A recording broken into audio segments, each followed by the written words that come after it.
Halo, aku Enda Alifulo. Selamat datang di YouTube channel aku. Jangan lupa subscribe dan selamat belajar.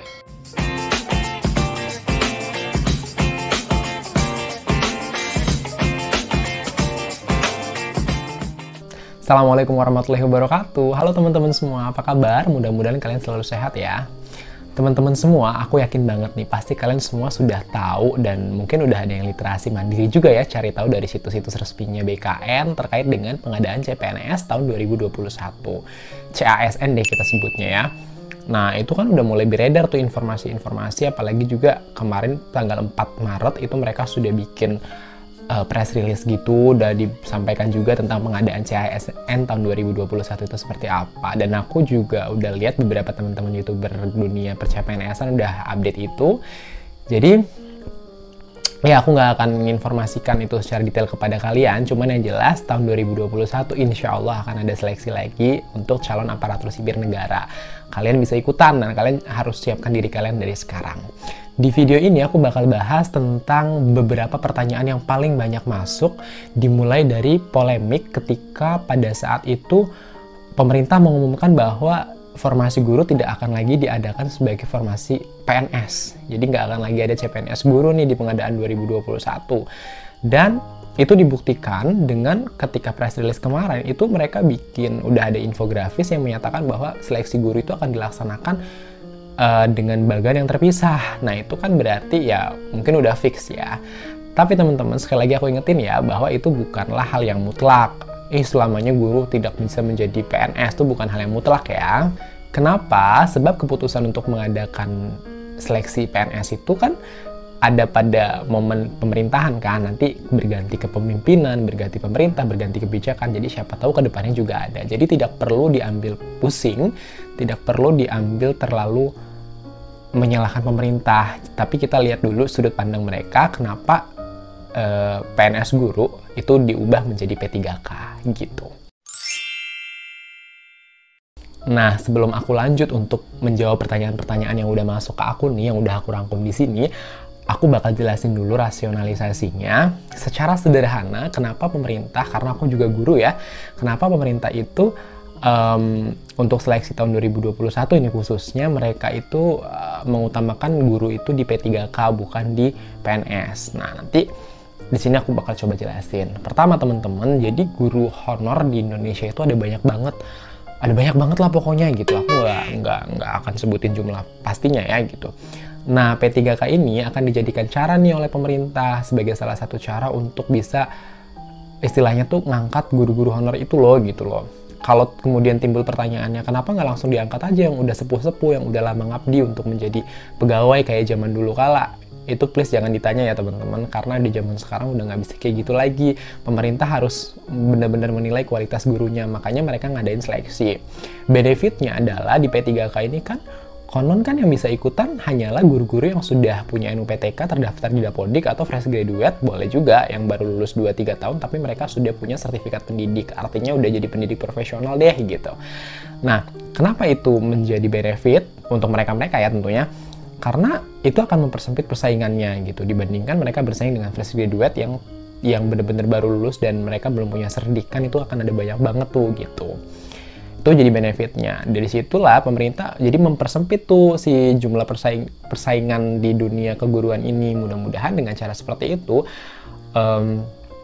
para guru-guru yang sepuh yang merasa kalau misalnya bersaing dengan yang fresh graduate itu kesulitan, mereka bisa bersaing lebih objektif dengan sesama mereka yang sudah menjadi guru, seperti itu.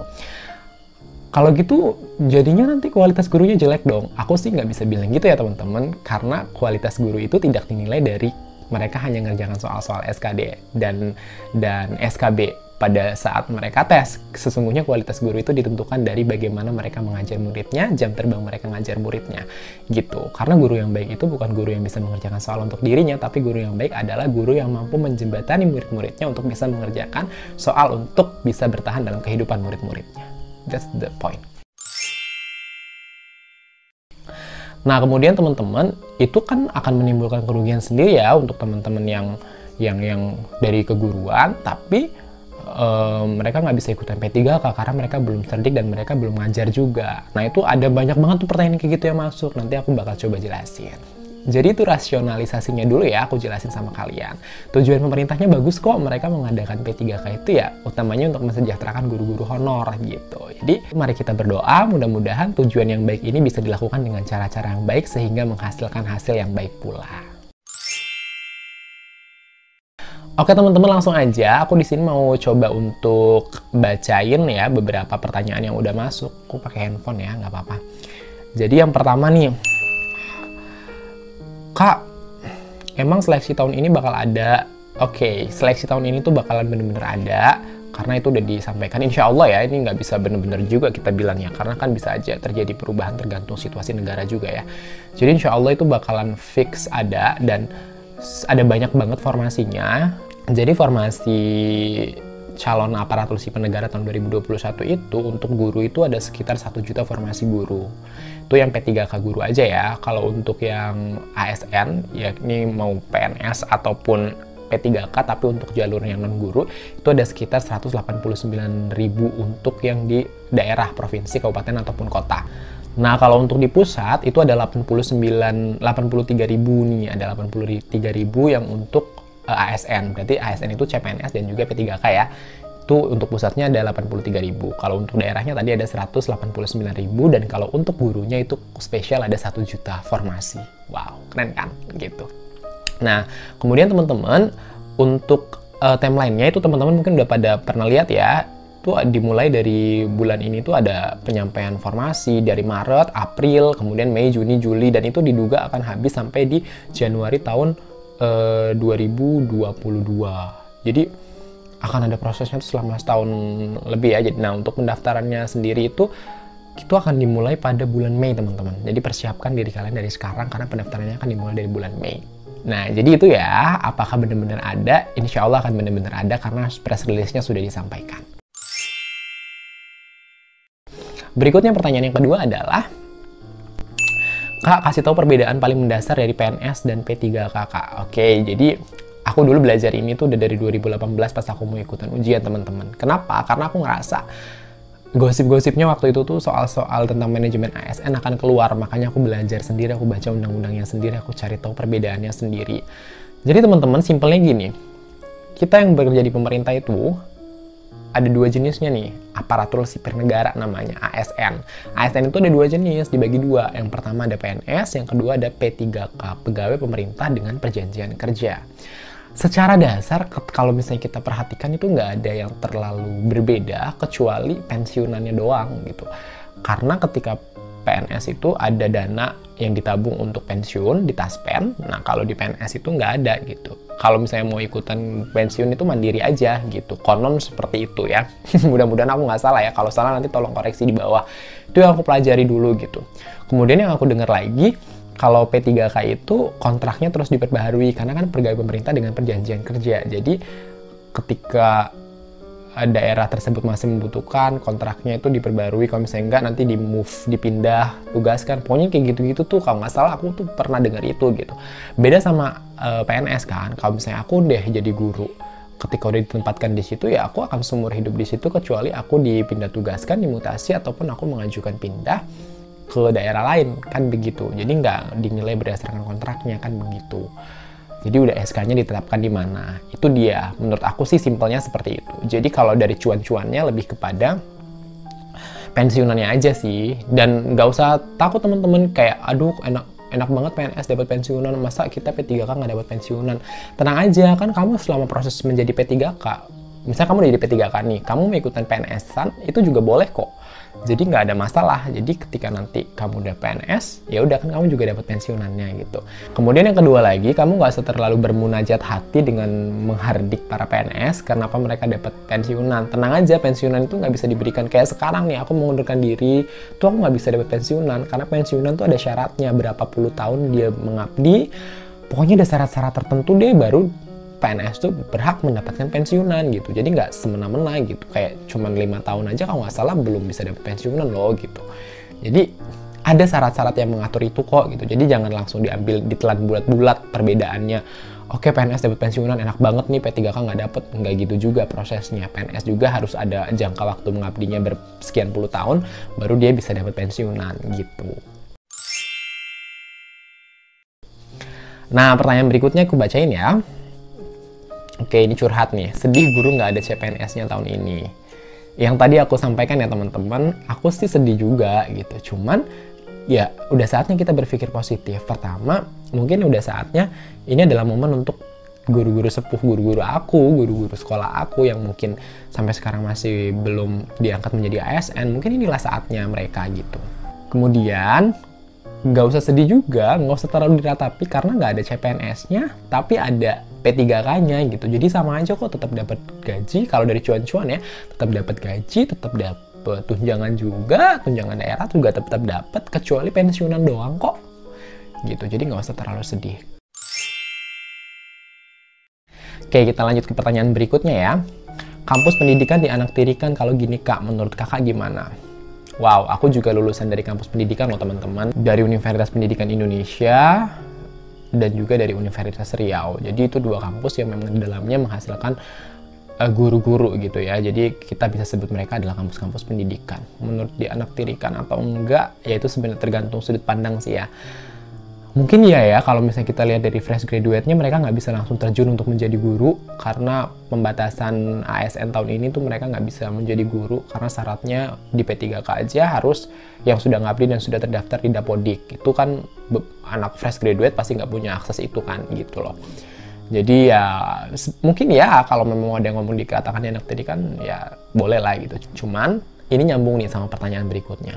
Fresh graduate guru nggak bisa ikutan P3K, nggak bisa ikutan CPNS ya juga ya, nggak bisa ikutan P3K, nggak bisa ikutan CPNS. Gimana dong Kak? Nah ini kan jadi kayak kesannya nyambung. Jadi fresh graduate yang lulusan keguruan tuh nganggur banget Kak gitu loh. Karena P3K nggak bisa ikut, CPNS nggak bisa ikut. Nah itu sebenarnya salah ya teman-teman.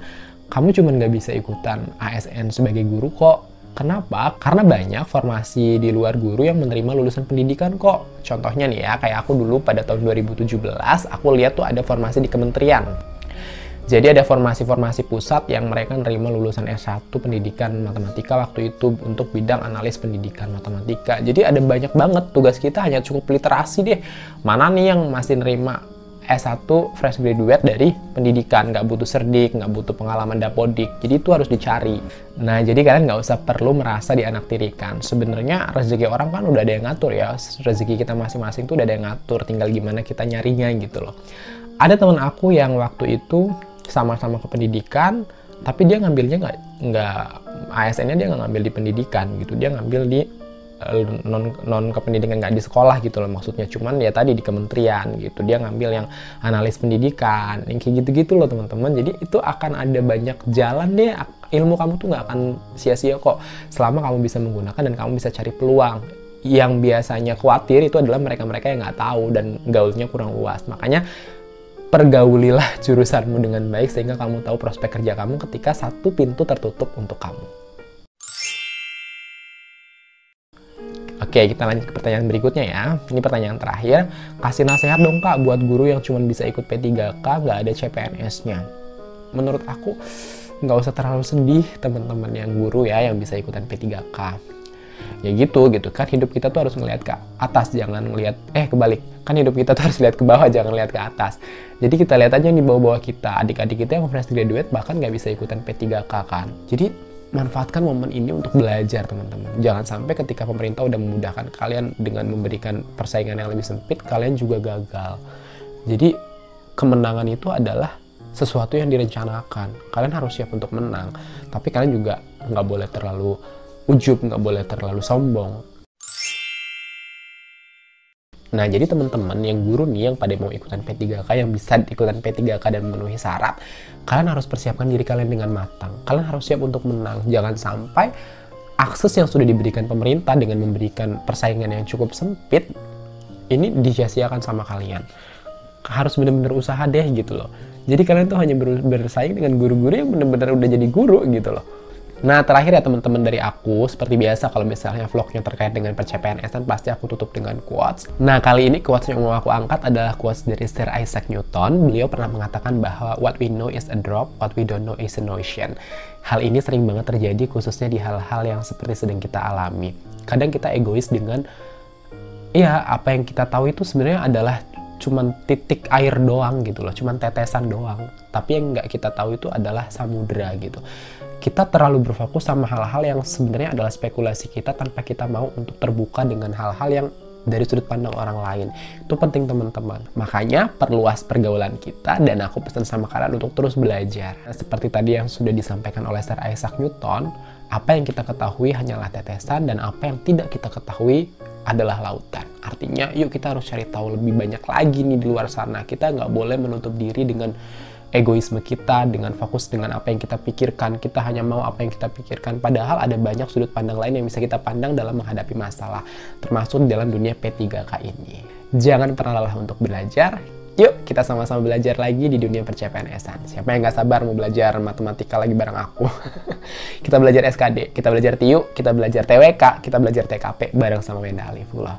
Tapi jangan lupa subscribe dan share video ini kalau kamu rasa bermanfaat. Terima kasih, sampai ketemu di video berikutnya. Assalamualaikum, sehat selalu ya.